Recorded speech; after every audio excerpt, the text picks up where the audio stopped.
7 মাসের অন্তঃসত্ত্বা স্ত্রীকে শ্বাসরোধ করে হত্যার অভিযোগে স্বামীকে গ্রেপ্তার করল বৈষ্ণবনগর থানার পুলিশ। শনিবার রাতে ঘটনাকে কেন্দ্র করে জোর চাঞ্চল্য ছড়ায় মালদার বৈষ্ণবনগর থানার শাহবান চক অঞ্চলের জোলাটুলি এলাকায়।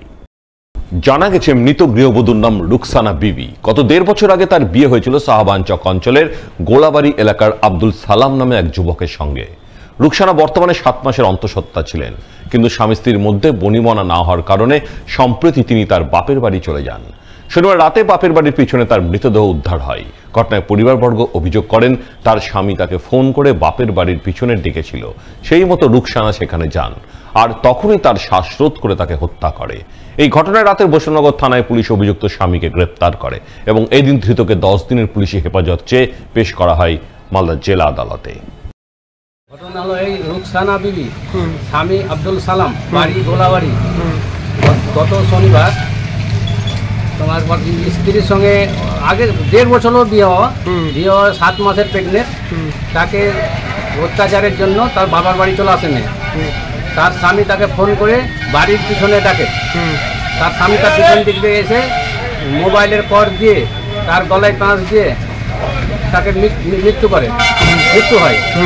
এরপর ওর বাবা মসজিদ থেকে নামাজ পড়ে এসে 8:30টার দিকে তাকে খুঁজছে, না পেয়ে পিছন দিকে গিয়ে দেখে পড়ে আছে।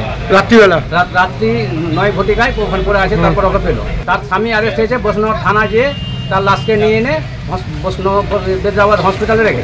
আমরা চাইছি ওর ছেলের শাস্তি যেন হয়, যেভাবে মেয়েকে কি করলো ওইভাবে যেন ওর শাস্তি হয়। পাথরের অবৈধ কারবারের বিরুদ্ধে অভিযান চালিয়ে বড়সড় সাফল্য পেল মালদার কালিয়াচক থানার পুলিশ। পাথর বোঝায় 8টি ট্রাক্টর সহ গ্রেপ্তার করল এক ট্রাক্টর চালককে। পুলিশ সূত্রে জানা গেছে, ধৃতের নাম সুলতান শেখ, বাড়ি কালিয়াচকের চর বাবুপুর এলাকায়। রবিবার ভোরে কালিয়াচক থানার পুলিশ তাকে ঠুটিয়া ব্রিজ এলাকা থেকে পাকড়াও করে। পুলিশের দাবি, 8টি নাম্বার প্লেট বিহীন ট্রাক্টরে অবৈধভাবে পাথর বোঝাই করে অন্যত্র নিয়ে যাওয়া হচ্ছিল। ওই সময় কালিয়াচক থানার পুলিশ বিশেষ সূত্রে খবর পেয়ে ঠুটিয়া ব্রিজ এলাকায় অভিযান চালায়। সেই অভিযানের সময় 7 জন ট্রাক্টর চালক ট্রাক্টর ফেলে চম্পট দিলেও পুলিশের জালে ধরা পড়ে ট্রাক্টর চালক সুলতান শেখ। এরপর পুলিশ তাকে সহ 8টি পাথর বোঝাই ট্রাক্টর আটক করে থানায় নিয়ে যায় এবং এই দিন ধৃতকে পেশ করা হয় মালদা জেলা আদালতে।